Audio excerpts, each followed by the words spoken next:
Bonjour à toutes et à tous l'équipe, j'espère que vous allez bien. Pour cette nouvelle vidéo, on se retrouve pour les prévisions saisonnières pour l'hiver 2024-2025 sur la France et l'Europe de l'Ouest. On avait fait un premier bulletin de prévisions saisonnières pour l'hiver 2024-2025 sur la France.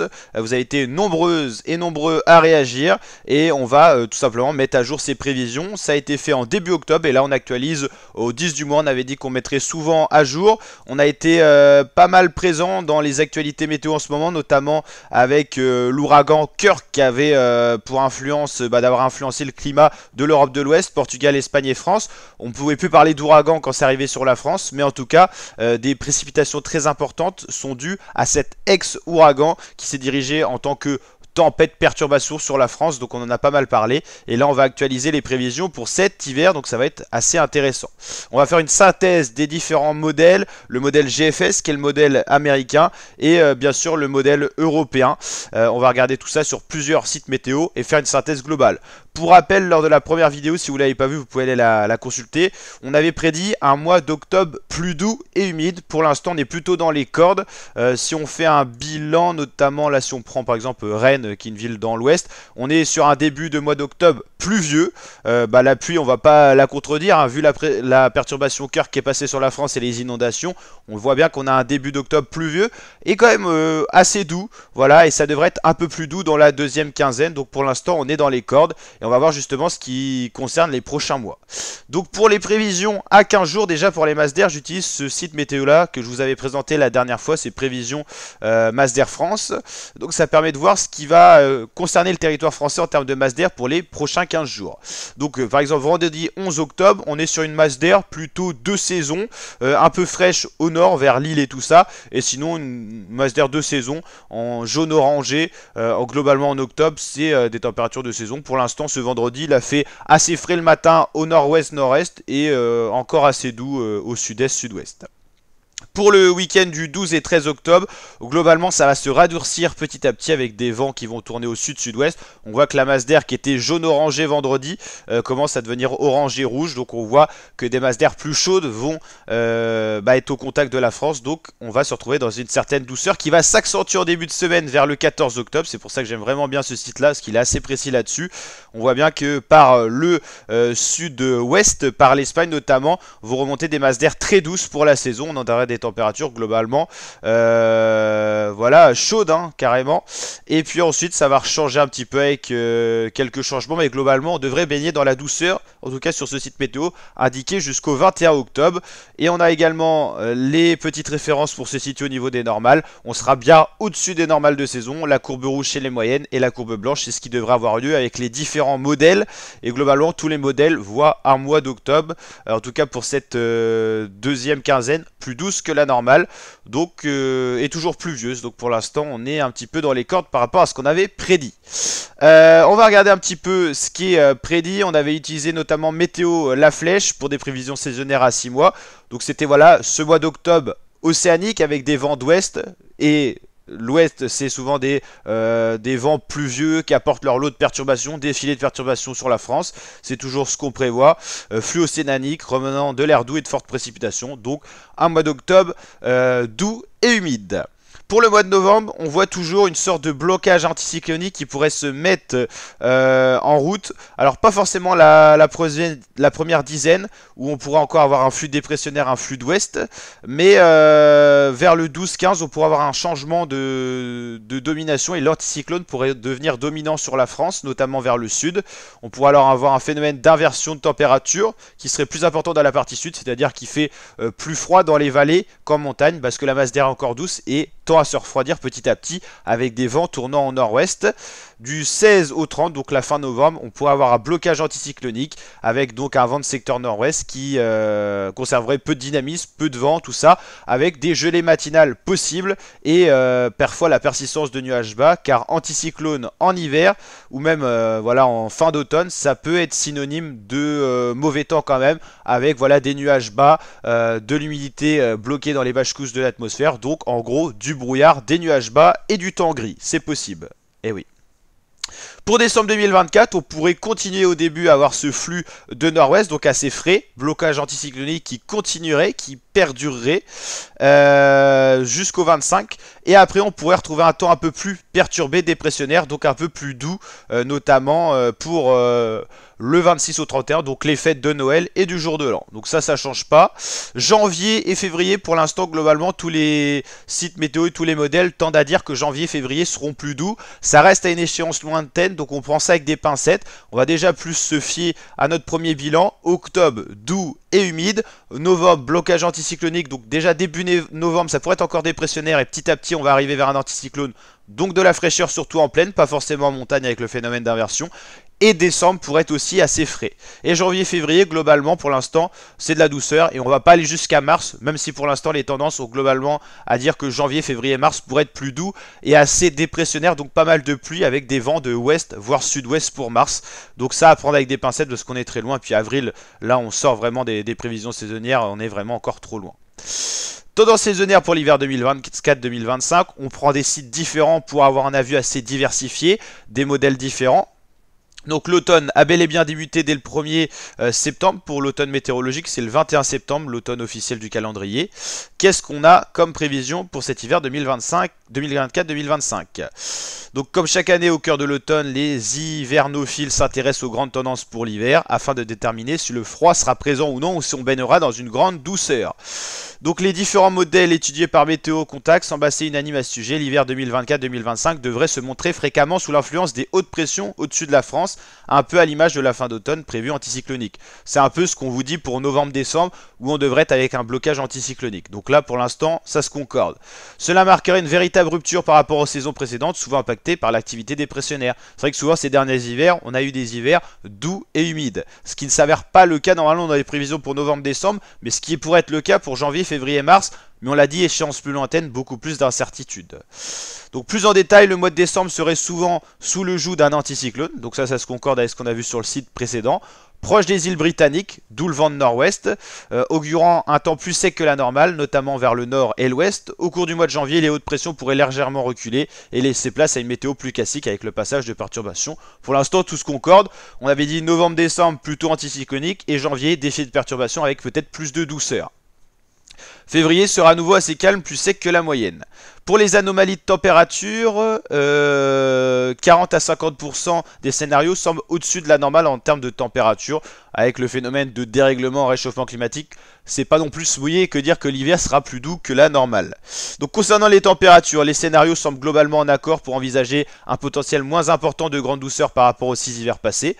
Donc voilà, des flux moins prépondérant à l'ouest et peut-être plus d'anticyclones, ça veut dire des gelées matinales plus possibles avec le phénomène de rayonnement nocturne. Vous savez, quand le ciel est dégagé en hiver, la chaleur accumulée la journée s'évacue et le froid plus lourd tombe, donc il fait plus froid. Néanmoins, en moyenne sur le trimestre et la France, une probabilité de 40 à 60% pour que l'hiver soit plus doux que la moyenne est anticipée, ce qui est assez énorme. L'anomalie pour l'hiver pourra avoisiner plus 0,1 à plus 0,4 sur l'ensemble de l'hiver 2024-2025. Celle-ci étant plutôt comprise entre 0,5 et 1 degré ces dernières années, on devrait avoir un hiver plus froid que les dernières années sur la France. Voilà, il peut y avoir donc plus de coups de froid, de chute de neige jusqu'en plaine. Donc ça reste à suivre avec des prévisions qu'on actualisera sur la chaîne YouTube. Donc n'hésitez pas à vous abonner, activer la cloche des notifications. Voilà, là c'est des modèles numériques et indices qu'on utilise aussi pour regarder. Ils se sont intéressés à des outils pour voir un petit peu ce qui pourrait influencer la France avec les différents modèles CFS, CGCM, MFS, IRI. C'est des statistiques, des indices et ça permet de savoir ce qui va se passer ou pas. Alors NAO, c'est les phénomènes oscillation Atlantique Nord. NAO-, NAO+, ça définit si on va avoir un système dépressionnaire ou plus anticyclonique sur la France et ça permet de savoir si l'hiver sera plus froid ou plus chaud. Souvent, quand on a des flux océaniques perturbés, c'est plus doux. Quand on a des flux anticycloniques du nord, descendant notamment du Groenland, c'est plus froid. Donc voilà, c'est juste ça, quoi. Voilà, et en activité solaire, on est assez dense en activité solaire. Parce c'est pour ça qu'on a des aurores boréales, mais ils disent qu'en gros, globalement, donc les hivers précédents présentaient une anomalie négative ou non significative. Actuellement, l'activité solaire est plus faible que la moyenne des cycles précédents, et ça va se poursuivre, ok. Bah après voilà, ouais, ils savent pas trop en gros. Donc là on peut pas se mouiller. Mais c'est vrai que l'oscillation NAO elle est importante. Et je l'avais notamment vu en cours. NAO météo. C'est l'oscillation de l'Atlantique Nord, hein. Oscillation du Nord Atlantique. Et c'est ce qui importe le plus le climat de la France en fait. La NAO+. Plus la différence des anomalies de pression entre l'anticyclone des Açores et la dépression d'Islande est importante, plus l'index de la NAO est positive. Alors un vent d'ouest important souffle vers l'est en apportant la douceur de l'océan Atlantique sur l'Europe centrale. Ok. En repoussant l'air froid venu de la Sibérie. Ok. Ok, donc en gros, le NAO+, c'est quand on a des vents océaniques humides et il y a de la douceur. Le NAO-, c'est le contraire. Moins la différence des anomalies de pression entre l'anticyclone des Açores et la dépression d'Islande est importante, plus le NAO est négatif. Comme le vent d'ouest est calme, l'anticyclone de la Sibérie amène de l'air froid et sec sur l'Europe, notamment la France. Les perturbations s'engouffrent plus au sud, apportant des pluies sur les régions méditerranéennes. Donc après, il parle des États-Unis et tout. Mais voilà, en gros, c'est vrai que quand il fait vraiment des hivers froids au Canada, souvent, on a des hivers chauds chez nous et inversement proportionnel. Si on a un hiver froid en France, il fait chaud au Canada.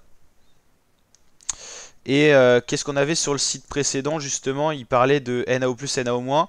NAO-, c'est pas le majoritaire cette année, mais ouais, bon, après 20 ou 30%, c'est pas très fiable. Ce site-là, je trouve pas très fiable, donc on va pas énormément s'attarder dessus. Bon, il voit un scénario plus doux que la normale, mais il n'y a pas énormément d'explications scientifiques, hein. Après, ça s'appelle Futura Science, c'est pas le plus précis. Ce site-là est un peu plus précis, prévision météo ski, enfin ski info. Globalement, ils annoncent un mois de novembre standard. Notre pays serait sous l'influence d'un régime d'ouest plus ou moins humide en marge de l'activité dépressionnaire. Les hautes pressions s'étireraient régulièrement de la péninsule ibérique jusqu'au sud du Groenland. Des conséquences plus froides pourraient également survenir sur nos massifs.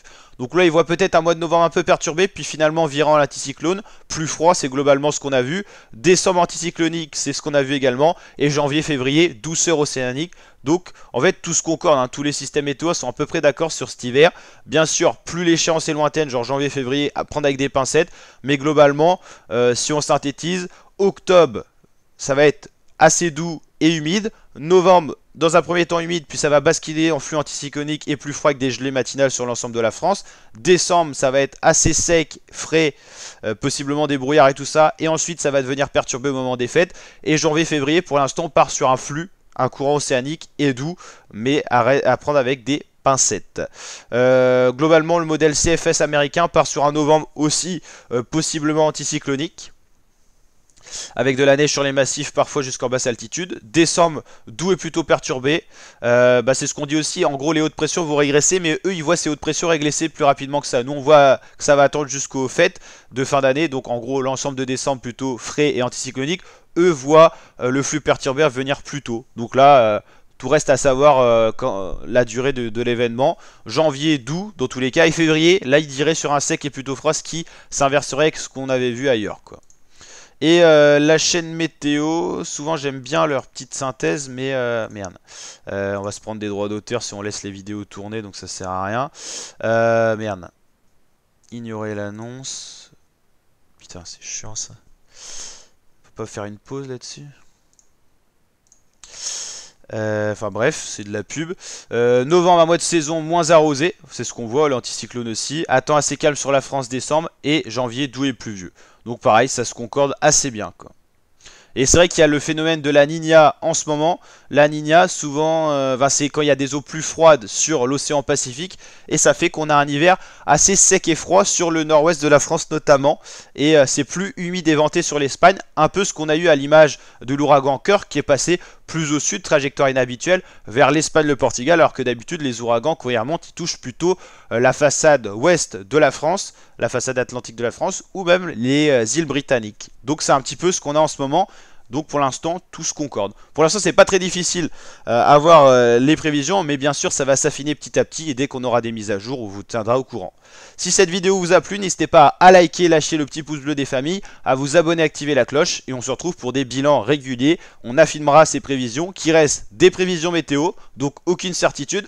Mais pour l'instant, on a des grandes tendances qui commencent à se manifester, ce qui empêche que par exemple quand on dit qu'il y aura un mois de novembre anticyclonique et frais, on pourra quand même avoir un passage perturbé pendant 3-4 jours. Hein. C'est des grandes tendances, c'est pas des généralités sur tout un mois. Ça veut pas dire qu'on va avoir des gelées tous les jours de novembre et tout dépendra s'il y a du brouillard, s'il y a des nuages, si des fois il y a des perturbations qui rentrent sur le territoire. Quand on parle de prévision saisonnière, c'est des grandes tendances, des grandes dynamiques qui vont animer notre hiver, notamment pour ces prévisions hivernales. Allez, ciao l'équipe et à très bientôt pour de prochaines vidéos.